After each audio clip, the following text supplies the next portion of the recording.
Au chapitre judiciaire, la justice belge s'est penchée aujourd'hui sur les attentats du 13 novembre 2015 à Paris. Pas sur le dossier principal qui concerne la justice française, mais sur le dossier dit Paris bis. La Chambre du Conseil doit décider du sort de 20 prévenus suspectés d'avoir aidé les terroristes des terrasses ou du Bataclan. L'audience s'est tenue ce matin à huis clos, compte rendu avec Paul Lonzin. Pas de Salah Abdeslam, de Mohamed Abrini ou de Mohamed Bakali aujourd'hui, mais des seconds couteaux. Des petites mains suspectées d'avoir contribué directement ou non aux attentats par des hébergements, des contacts téléphoniques ou des transports de personnes.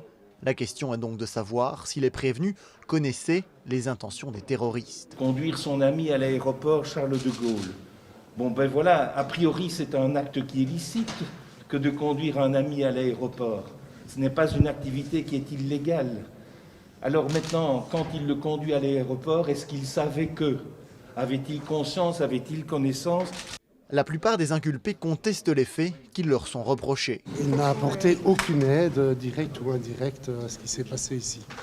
Et il a été libéré il y a déjà quelques années, après seulement quelques mois de détention préventive. Et il espère aujourd'hui que ce sera la dernière étape pour être définitivement blanchi. La majorité des suspects gravitaient dans l'entourage de Salah Abdeslam, où étaient des proches des terroristes de Malbec et Zaventem, aussi concernés par ces attentats parisiens. On retrouve ainsi Ibrahim Abrini, le frère de Mohamed, l'homme au chapeau. Il est suspecté d'avoir aidé son frère en cavale après le 13 novembre. Son avocat a l'intention de plaider l'irrecevabilité des poursuites. La prévention qui est retenue est claire. Maintenant, moi, ce que je voudrais, c'est que le parquet fédéral soit plus précis, qu'il indique exactement ce qu'on lui reproche.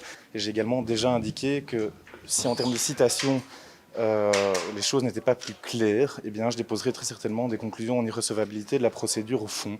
Le parquet a demandé le renvoi de 12 inculpés devant le tribunal correctionnel pour participation aux activités d'un groupe terroriste et de 2 autres pour détention d'armes et faux papiers.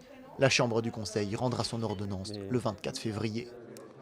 Le procès principal des attentats de Paris débutera, lui, le 8 septembre prochain devant une cour d'assises spéciale. Le volet bruxellois de Paris bis pourrait aussi être jugé en fin d'année.